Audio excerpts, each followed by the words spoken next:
Welcome to another edition of the Southern Report. Thank you very much for joining me and giving me the privilege of your company. I'm going to get straight into it. There's a lot going on, and we are all focusing on what is happening in the Middle East and what is happening with Israel, etc. No better person to talk to than my dear friend John Haller. So I'm going to bring him straight on and we'll get straight into it. John, lovely to see you again. Thank you so much for your time, sir. Hi, Mark. How you doing? I'm good. I'm just suddenly realizing I wasn't pressing buttons quick enough, so I need to be on that. But there's so much going on. John. Yeah, where do we start? My head is kind of spinning. Just with as I told you beforehand, I don't know if I'm to take credit for that. I said something to a friend out at the golf club that I work at yesterday, and he said, "Oh, that's really good. I'm going to use that." And I don't know if I originated or not, but I'll take credit for it, and I won't tell you what it is because it's probably not. It's not off color. It's not scandalous or anything. It was just a comment about why neither one of us are a big fan of Florida. But because they seem to have a lot of trouble down in Florida all the time. And we were asking us, why do people live there? Well, the golf courses drain very well. That's one thing. And you can have a rainstorm and you can go out and play very quickly after because they just have that sandy soil, much like up in Scotland. But so I had to do a conference about 4 years ago, and I was sort of thinking like, what can I come up with in terms of a grid, sort of look at this crush of everything that we have in terms of news and scripture coming to light and prophecy. What used to be on a slow roll, now it's happening faster, and it's all happening at the same time. So I came up with this acceleration, convergence, logistics, and understanding. Daniel 12, the understanding part says at the end of times, people are going to have a better understanding of what's going on.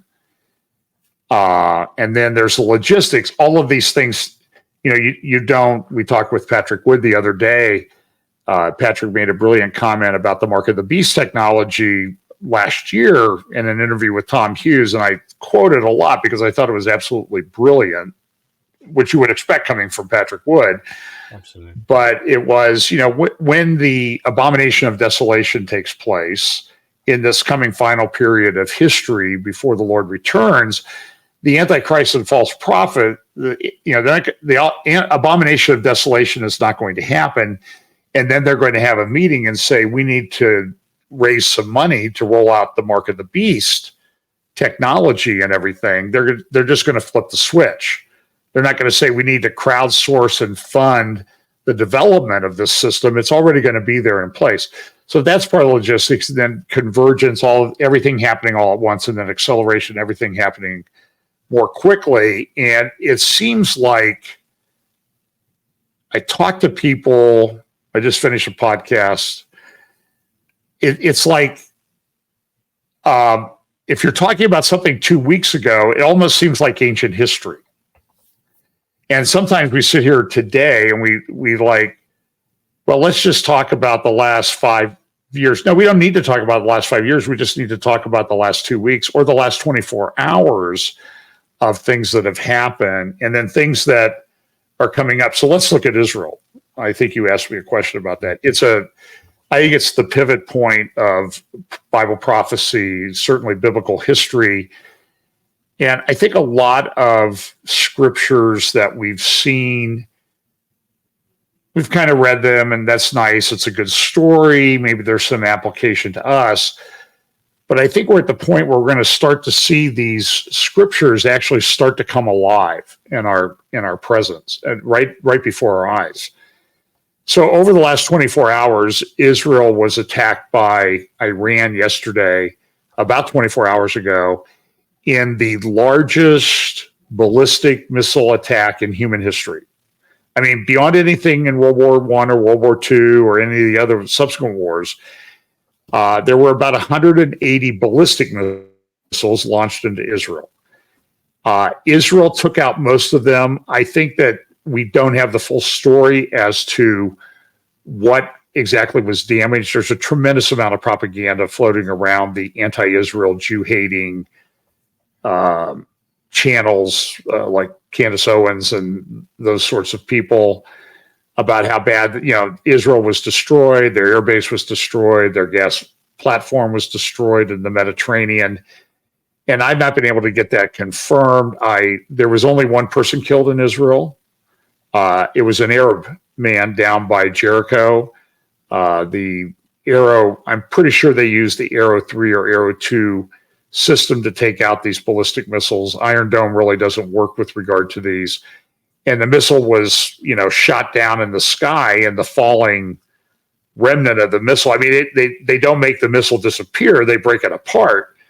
And a big piece of the missile fell. There's actually he was in an area where there's a security camera, which could be just about anybody anywhere on the planet now. It fell on him and killed him, just crushed him. And the video's out there. It's kind of horrifying. But and so all this happened, so Israel shot down most of the missiles. There were a number that landed, but when Israel's only going to get maybe 95% of the missiles. So if there's 180, 200 missiles, that means that, 10 of them are going to get through under the best of circumstances. And then they're going to let some land and blow up because they calculate where those are going to land. And they have algorithms built into their system that immediately, almost instantaneously calculate when the missile is launched, where it's going to land. And is it an open field? Is it a highway? Is it a highway at rush hour? Is it for example, one missile hit a school. Now, that could have been intentionally let go by Israel because there's nobody at school that time. They're in a holiday season, so they knew the school would be unoccupied, but maybe it was one that got through. We don't know any of this yet, but suffice it to say that the great victory that Iran is claiming is really kind of pathetic in many respects. Other than that man being killed, I'm not aware of any injuries. Israel today is conducting normal military operations, even from the bases that are claimed to have been destroyed. So I think that, but that it's very significant, and last week, Netanyahu stood at the UN podium and talked about, Israel and blessing and curse, which happened to be almost lifted verbatim from the Torah portion for Shabbat last week, which was from Deuteronomy chapter 30 about the blessings and the curses. And you see these prophetic events tied to biblical language all the time. It's pretty stunning. So where are we at? Because there was that awful incident when there were two terrorists who then shot to death Israelis on a train where there's some children killed as well. There were, I've heard 6 or 8 people killed. I'm not sure exactly how many that was, but yeah, they took a train. They got off the train near Jaffa, biblical port of Jaffa, and went down the street shooting people.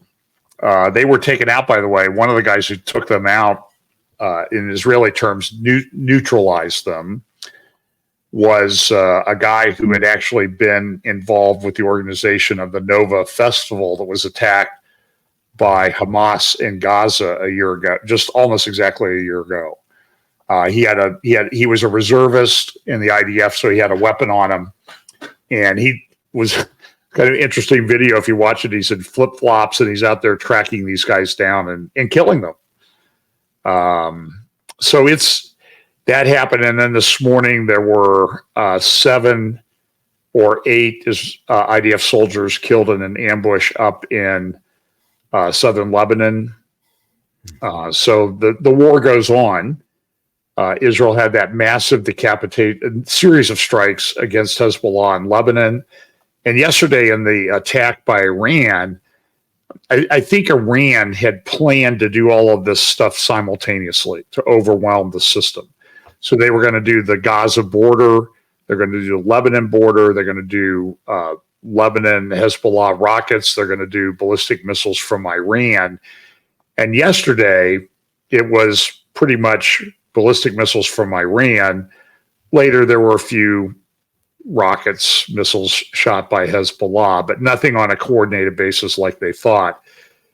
Last week, when they took out the top leadership of the Hezbollah al-Radwan brigade in Beirut, they were having that meeting in person because Israel had completely degraded and destroyed their confidence in using electronic devices. So they were like, okay, well, we'll get together in person. And Israel had figured out how to track them.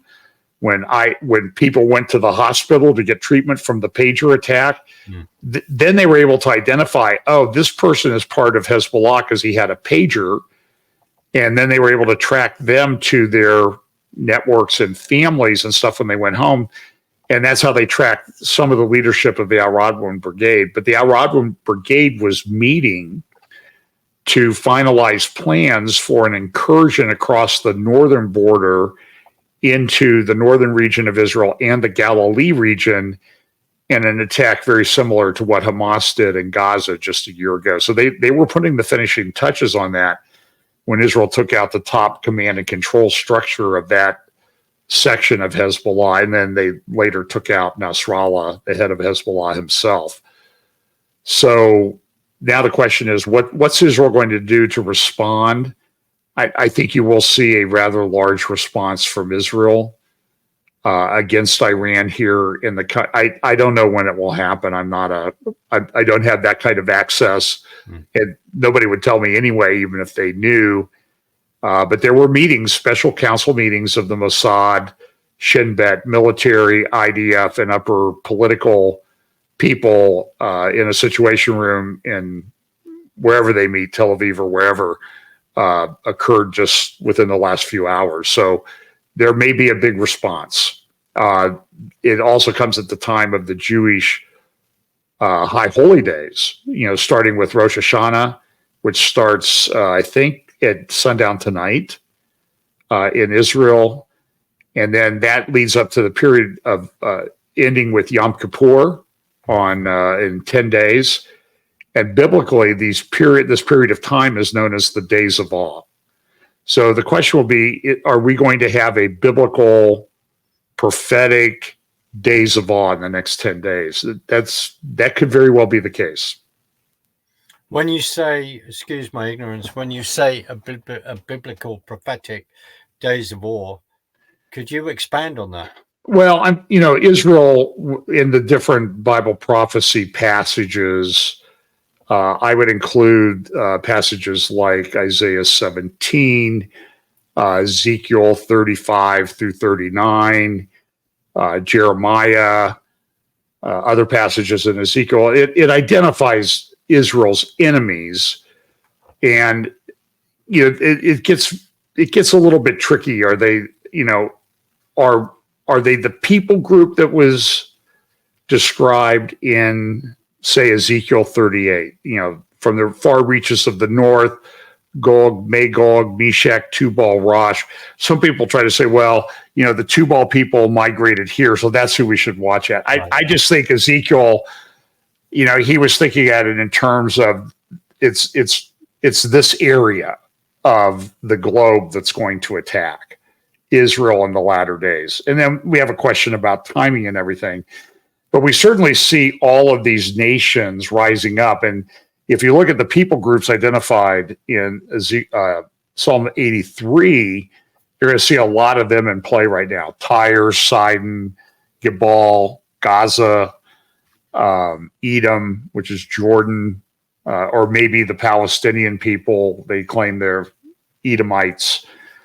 So all of it's very biblical. And I think we're sort of at this space or place, Mark, where we don't know exactly how it's going to unfold.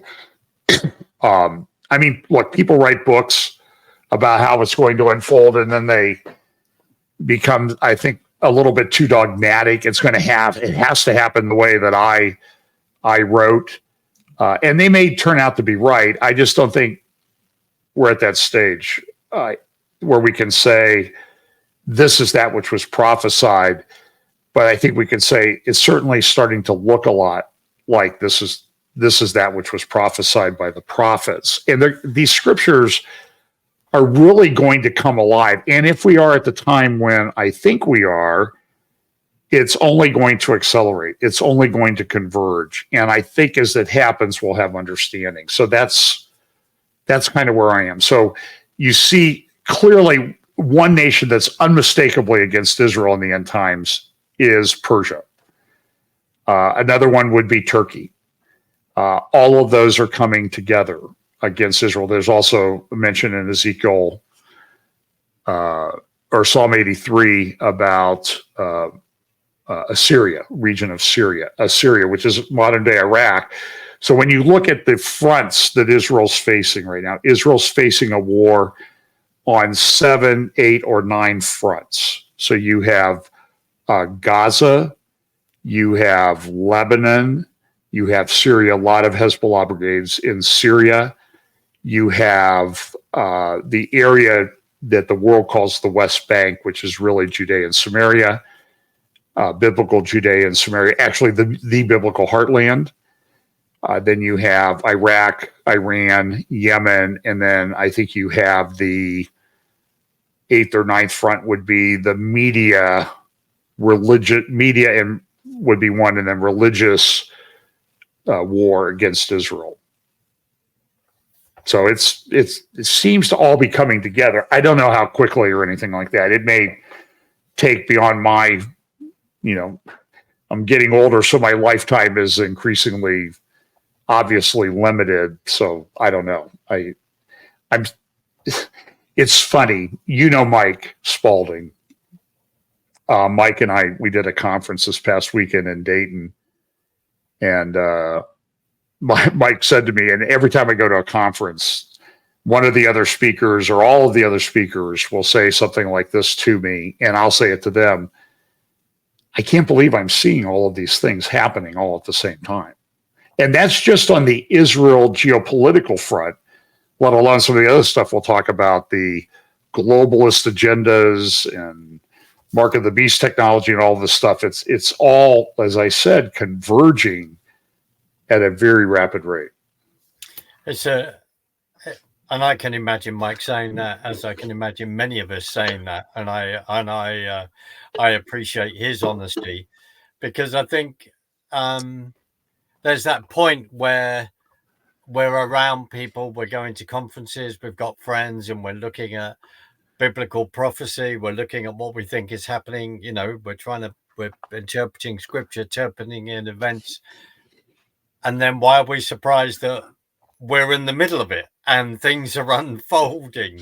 There is that sort of dichotomy to me, John, because we are, it is unfolding. We're not date setting, but we're looking at events. We've got scripture on our hand, and it's moving forward. So, the Israel thing, though, is a very, very big deal. People need to pay attention to that. And listen, it's not beyond the realm of possibility that what's unfolding in the Middle East is going to blossom into a third world war. That's certainly a very distinct possibility, given the way things are unfolding and the speed at which they're coming together. Well, and then Russia, Ukraine, the way that has divided opinion. We go through history of that, etc. And even our recent Prime Minister, Boris Johnson, getting on a plane and going over, and it seems as though it's like Zelensky, don't talk to Putin, don't negotiate here. You are right. It looks as though we could be on the edge of this. John, by the way, it has a practical effect. So, Bill Koenig, I think, and Bill and I have been friends for over 20 years now. I know of him, and I know his work. Okay, so he wrote a book called Eye to Eye, Facing the Consequences of Dividing Israel, and tracks how when the U.S. or other governments talk about dividing the land of Israel, things don't go so well. So, for example, Trump came out with a plan in January of 2020 and it included a Palestinian state dividing the land of Israel. Yeah. Now, listen, the motives are good. People want peace. They don't want war. They want to figure out a way for people to live in peace. But God has some very specific guidelines about that. So that was in the morning in January of 2020. That afternoon, literally, I don't know how else to say it, all hell broke loose on the Charlie Vector 019er situation. And look what happened. So last Thursday, we're getting ready to go pick up Patrick and his wife. They stayed with us at the house at the airport. And Pam says to me, John, have you seen how that storm intensified? So I texted with Bill shortly thereafter and sort of unpacked that. In the storm intensity really increased. Now, I still have to complete my research, but my preliminary research indicates that it went from a category 1 to a category 4 storm within 45 minutes of Joe Biden speaking at the UN and calling for a two-state solution in the Middle East, dividing the land. And I will tell you, having friends and some family that are down there, Pam has a second cousin who's mayor of a town in Western North Carolina. It's devastating. My understanding is they got about 2 feet of rain. And in the mountains, that leads to torrents and flash flooding of an epic proportion. I'm talking to some friends this morning. They don't expect Asheville, North Carolina, which is considered to be one of the best spots to live in the United States, to have water for months. And the businesses won't open without a water system. The roads will be closed. The North Carolina website says, consider all roads closed in Western North Carolina. Don't even go. And they're having trouble. And now there are reports. There are a lot of people. There are a lot more people dead than they've said so far. Part of it is because they're still in the first phase of a rescue operation, is try to save people who might be alive. And people have said they've gone past places and seen bodies stacked up in where these flash floods went through. The stench is overwhelming, but the emergency personnel say we're still trying to find people alive. Those dead people can wait. And that's a kind of a cold, cruel, harsh reality, but that's the way it is. They had massive floods in Europe last week. I'm looking here, I'm seeing an article from Al Arabiya where the Denmark foreign minister is saying, if Israel won't accept the two-state solution, we need to send military in to force it. Oh, yeah. So I would say, if people think the Bible's not relevant and Bible prophecy is not relevant, I think you're silly. And there's going to be a lot of people saying, oh, no, that's not what's going to happen. That's not going to happen. That was all fulfilled before. Okay. So how many more of these things need to pile up before you're going to maybe reconsider your position on supersessionism, or that Israel has absolutely no relevance? And then you get the usual remark, Mark, and you've heard it. Well, they don't believe in the Messiah. They rejected Jesus, so they're getting, and they can't be relevant. But, Derek, right? Derek Gilbert. Yep. So he did a podcast the other day. It's at Gilbert House with an Iranian guy, and it was very insightful. And I don't agree with everything that Derek says, but I found this to be very insightful. And he said, we're warned about deception and false Christ in the last days, but we're not warned about a false Israel. And how do these things unfold if there's not an Israel back in the land in unbelief? They make no sense, but everybody wants to deny that. And this Iranian guy, Ali Sadatan or something like that is his name, made a very interesting point that when the church, under the influence of Greco-Roman thinking, organized the Old Testament, they put what we call the Italian prophet Malachi last, and it ends. Malachi ends with a curse. But the way the Hebrews, Jews, organized their Old Testament, they end with Chronicles, which talks about a blessing of coming back and rebuilding the temple. And it's kind of an interesting juxtaposition that maybe our orientation has been wrong all along, not only because of how we interpret the scriptures, but how the scriptures were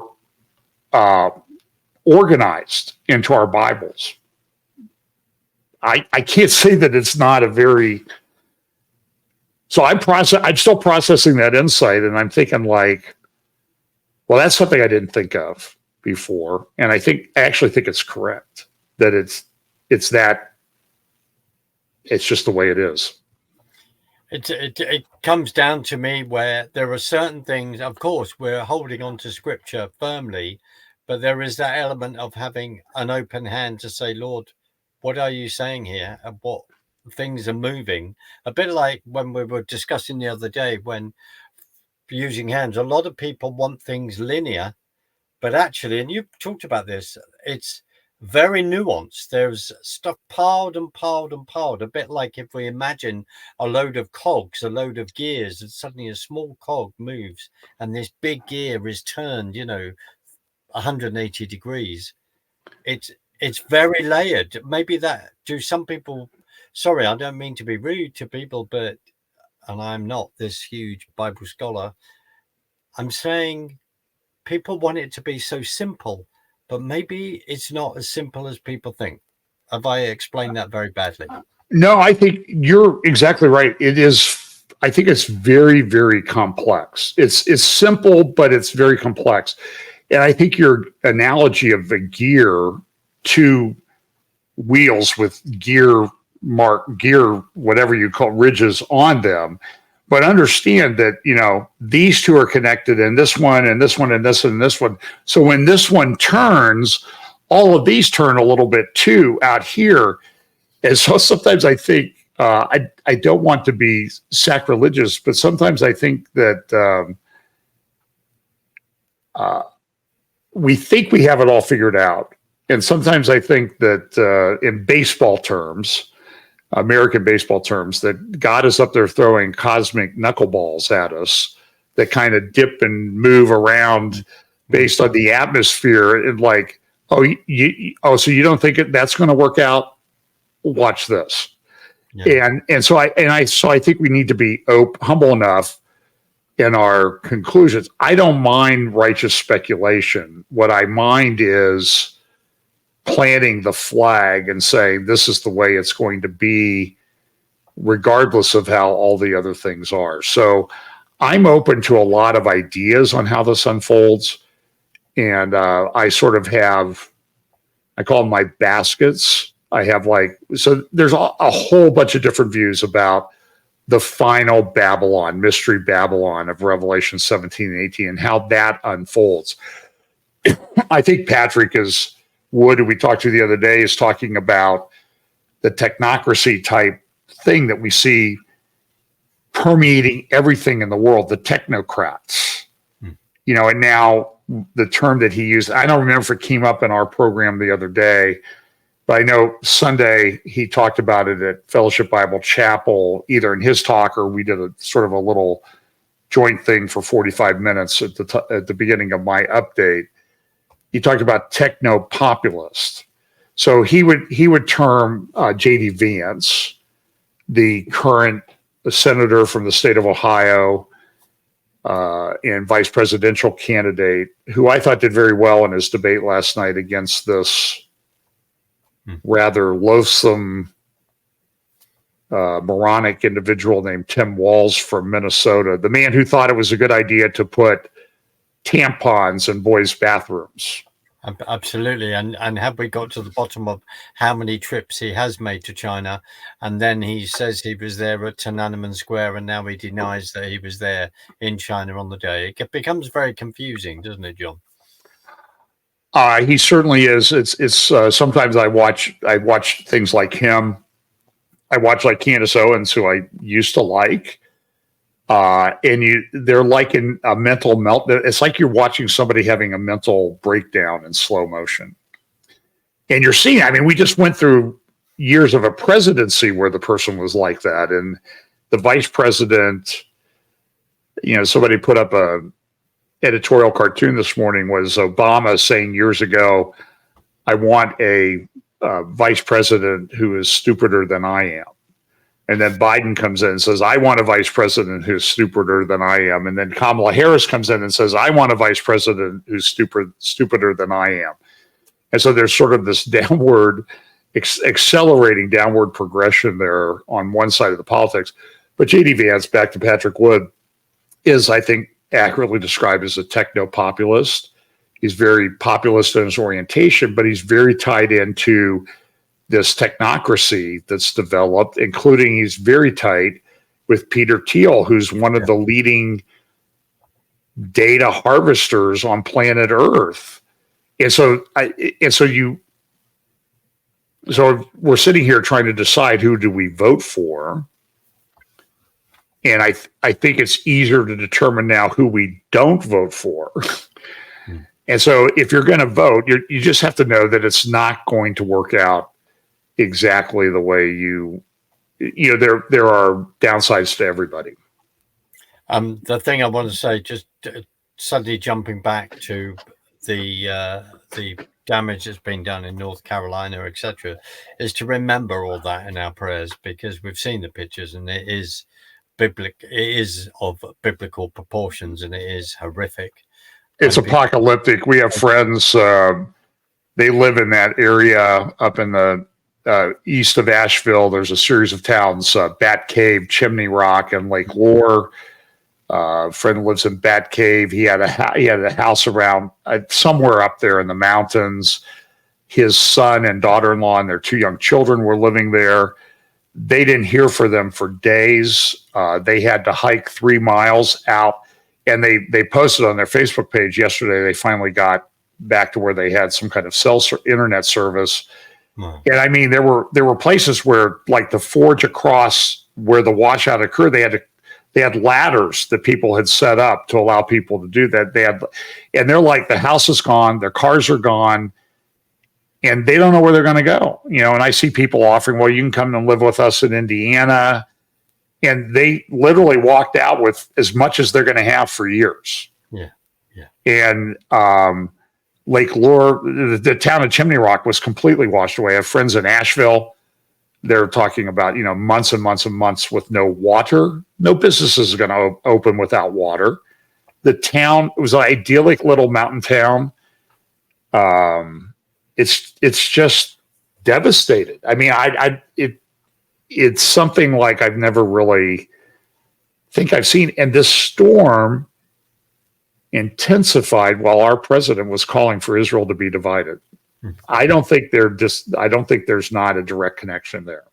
No, and I do agree with you, as much as that may be uncomfortable to say, or for some people to actually listen, and uncomfortable, because you and I have said this maybe off camera, where we think of Senior Bush, wasn't he? I think it was at a meeting in Madrid and they're discussing a 2-state solution. Then suddenly his house in Maine, I believe, is then completely flooded out.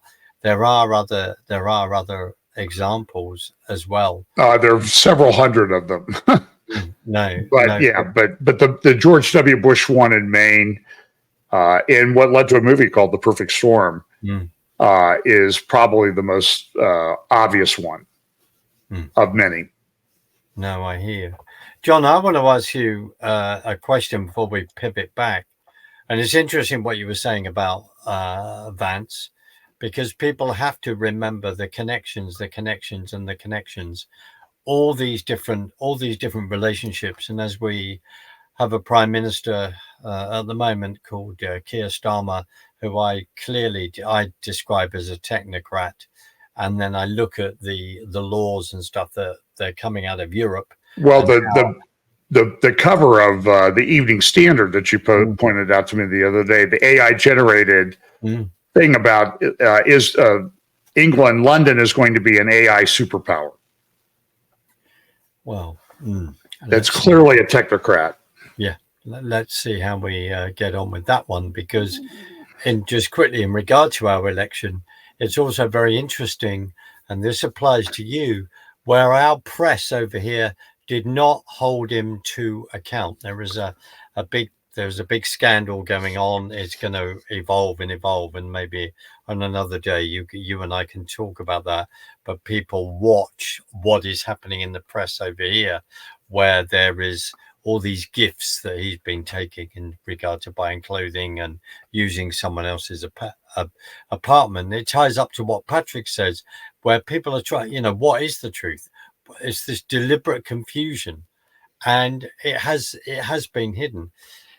John, I've asked you this question off air in regard to going back to the appalling events of October the 7th and what we've seen go on over the last year, because we're approaching the anniversary of those awful events.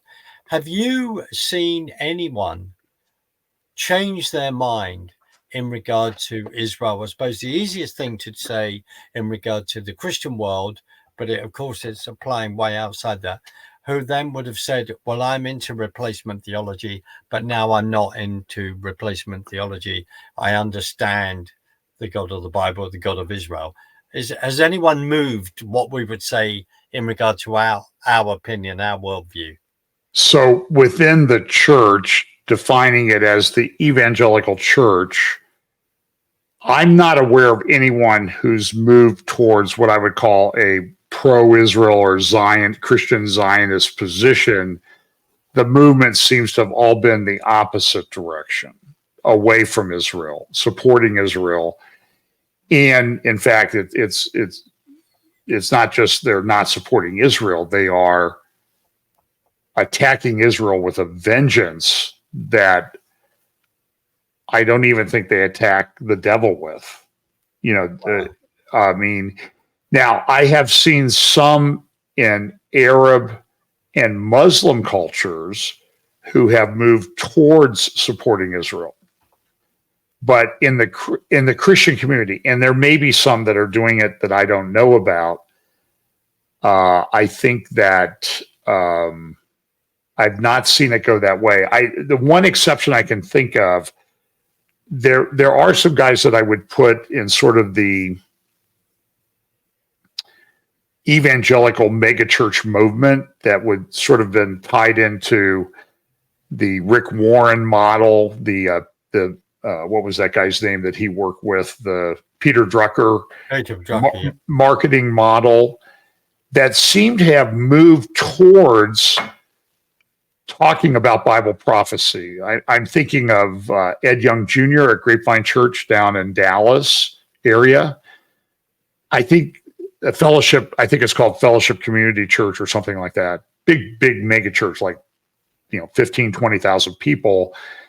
He's been having prophecy conferences. I also saw recently that Max Lucado, who I doubt really talked about Bible prophecy at all, is now doing series on Bible prophecy. So I have to acknowledge that. Now, we can talk about whether we still have issues with those guys on some things, but I'm just sort of on this particular subject, I've seen a change there.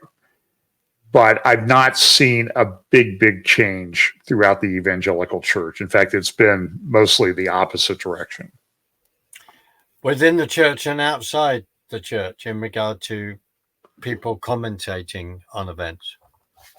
I suppose, sadly, we would then have to include people like Candace Owen, and we would have to include people like Tucker Carlson. Is that a fair point? It's more than a fair point. Tucker had on this guy named Daryl Scott, who came in and Hitler was it was sort of an accident that the Holocaust happened. And Tucker describes him as the best historian in America, which is that he would do that indicates that there's a much bigger agenda behind what Tucker Carlson is doing. But then again, Mark, I see the Republican National Convention when they nominate Trump for president and J.D. Vance for vice president. And there they are all over the place working together. It's shocking to me. And somebody asked J.D. Vance the other day, hey, what about Tucker Carlson and his view on this? And he just ignored the question. So that's concerning to me. So we have to be honest that this is a concerning issue. And look, J.D. Vance is one of my senators from Ohio. And by the way, the other guy is a lunatic that grew up in the same town that my wife did, and he's always been sort of insane leftist, I guess is what I would call him. Is that DeWine? No, that's Sherrod Brown. DeWine was one of the senators from Ohio. I think he got beat by DeWine, to be honest, or not by Sherrod Brown. And so he came back in and he did a couple terms as the Attorney General of Ohio, then moved up into the governorship. So he'll be finishing up his 8 years as governor in a couple of years. He's been, from my view, he's been a major disappointment. Let's just put it that way. And he's from small Christian college town, Cedarville, Ohio, where Cedarville University is, a Baptist school. I don't know. He's been a disappointment.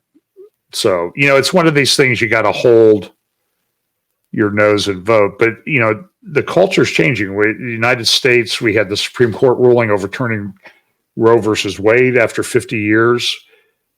But a lot of people thought, okay, well, now we're okay. Well, no, we're not, because now the pro-abortion side of things has really taken that to heart. They think it's a winning issue for them politically. And here in my county, which is a very conservative, has always been historically one of the harbingers of how conservatives are doing across the country. This is like the bellwether. In our county, Ohio had a couple things on the ballot last year. One was sort of, I would think, pro-life, and then the other one was pro-abortion. The pro-life thing lost in our county, and the pro-abortion thing won by a 2-to-1 margin in my county, a conservative red county.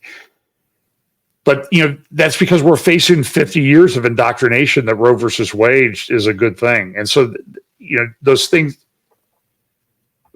it's sort of like a big battleship or aircraft carrier. You don't come into port and then turn it. You turn it before you come into port, because it takes a long time to get it to change direction and move the right way. No, I totally understand that. I totally get it. And like over here, we had our Foreign Secretary David Lammy stand up a few weeks ago and say we will not be selling, giving license to sell certain parts to Israel in regard to supporting them for whatever parts these are in regard to munitions, etc., within the military. Stands up and says that, and then last night, you've got Keir Starmer standing up and saying, well, we stand with Israel, and what Iran do is despicable. And then suddenly I've seen Biden saying we're standing with Israel. These people seem to be speaking out of both sides of their mouth. This isn't the first time we have said this, but what are the optics? I mean, you've just talked about J.D. Vance. I watched some of that with Tim Wolf. What are the optics? How are they playing out on your side at the moment? Because suddenly Biden, as I said, Biden's going, we stand with Israel. You mean the person you think was Biden said that? I can't possibly comment on that, or what studio they're actually saying it, or whether it is real. But fair comment. I think Joe Biden is he's always been a puppet. So years ago, I think I misspoke one Sunday when I was talking about the Biden administration, and I called it the Biden administration. Mm. And that's probably because that's who I thought really was running things behind the scenes. And I think that that's clearly true. So this was the third Obama administration that we've just been going through. Mark, there are so many things on the political level in the United States that are troubling. I know you've examined some of the things associated with a recent election there in much more detail than I have. The lawfare that's taking place. And then I believe Tim Walz last night at the vice presidential debate said, we're concerned that Trump will imprison his political opponents. It's been like 100% the other way. And these morons, I don't know how else to describe them. I apologize to all the morons in the world if I'm insulting them by associating the mainstream media with you. But good grief, they don't understand. I don't know. Romans 1 has a progression, and this progression is eventually you get involved in this, and it starts with some sexual license and issues there, and you eventually get to where you lose the ability to reason. And I think, and to those of us who are blessed to have been called by God, I think we look at it and we can only describe it as madness. But maybe the more correct way is to describe it as the judgment of God actually being evident in these people. The verses that come to mind is, I'll hand you over to a delusion. Mm-hmm. I've thought about this. I think that could be what we're seeing. Well, that verse in 2 Thessalonians 2 that I think that they'll believe the lie. There's an ultimate lie that they believe, okay? Mm-hmm. But what's the progression to get to believe that really big lie? Mm-hmm. That the Antichrist is a substitute for Jesus. It's a progression.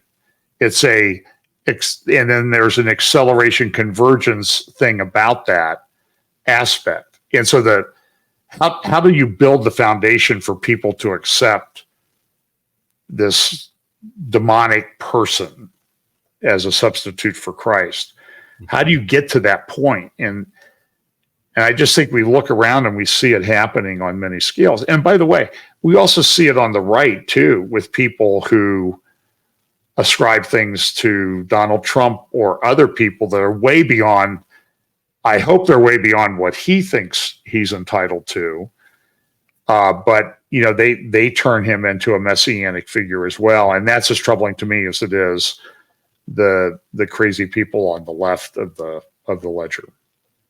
No, and I agree with you, and I hear you very, very, very loudly on that. I think we all need to guard our hearts in this day and age as we go forward. I mean, if you're not grounded in the Word of God, you're going to open yourself up to a lot of false, deceptive stuff. So stay grounded in God's Word.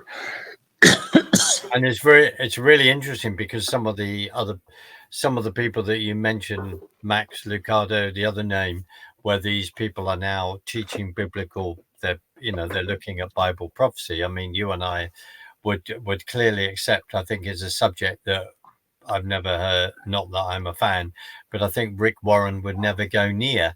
And just for the record, he's now the sort of honorary chancellor of Spurgeon's College in South London. So I'll just leave that thought out there. But I think Rick is at the fourth Lausanne convention last week, talking about, I don't know, whatever he talks about. So I've been to his church. I actually went to his church once with Bill Caning. We were down spending the day with him and his wife Claudia before she passed away, and we went over to his church that night, and Rick gave a message, and Bill and I were making little tick marks on a sheet of paper. So I knew what he was doing. He was looking every time Rick cited a passage, we put one tick mark here, and then how many different versions did we use? We put a tick mark below that, and we both came up with the same number. He had 14 Bible passages, but 9 different Bible versions that he used in his sermon or talk that night. Because it wasn't, he wanted to tell us what the scripture said. He wanted to tell us what he thought and then make us think that, oh, all these scriptures supported him. I hear. And I think that is the next challenge. If people start that, I know this area is very dangerous place to go, but let's just say it. When we're suddenly realize certain people are picking up the subject of Bible prophecy, they may have not looked at that before. They're introducing that to the church, and then it's the importance of discernment that people need to go back to the scripture and be like that Berean. So as you said the other day, it is, and Patrick, it is discernment. It is discernment that we are so needing.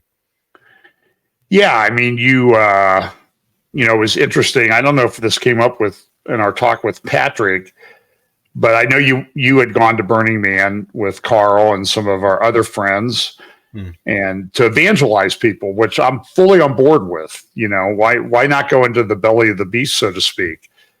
But Peter Thiel and some of these technocrats, Sam Altman and stuff, they're all burners. They want, and when you look at it, you sort of look at the symbolic Burning Man overlay. What's underneath that is they want to burn down the image of God, man being made in the image of God. Absolutely. And then everybody think about the relationships again that they have politically, and the same is over here. Exactly the same over here, but in a different way, partly because the fact that we're far more down the socialist road. But what you've just absolutely a Burning Man. And the other thing is, it's interesting. Yes, we had some incredible conversations there, and those conversations are still ongoing because there's email contact with some people, which is fantastic. But also it's building those relationships, and it is relational to then sit down and have that discussion. And I was reminded today by one of the team wonderful to hear from George phoned me up and talked about a conversation that he had then had as everyone was beginning to exit. Burning Man had finished on the Sunday night. He and Ginny, I think, left by Tuesday. But they were having this incredible conversation with some of our neighbors there, and the neighbors going, well, do you believe in God? Do you believe in aliens? Do you believe in Bigfoot? The fact that people were asking these questions, and thank you for what you said, John, because they are the places we should be. I don't understand why there are only 8 of us and there's only 11 of us at the Parliament of World Religions last year. Sorry, right. I think, where is everybody? Well, I guess sometimes people think that they'll be contaminated if they allow themselves to hear what the other people are saying. So that's why you got to be grounded in the word. Look, I sort of follow as I prepare my thing. I've been accused of just, being swayed by other people's propaganda, which I consider to be a pretty nasty insult. But I sort of follow, there was a conservative commentator here in the United States, Cal Thomas. I think Cal's still alive, by the way.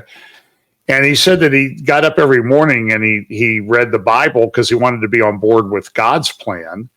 And then he read the New York Times and Washington Post because he wanted to find out what the other side was planning and doing. And so that's sort of how I do it. I think if you're grounded in your faith, you can look at that. Now, there's some things you should avoid, obviously, but their geopolitical commentary, I think, is fair game to read and listen to. But I'm just telling you, man, we are so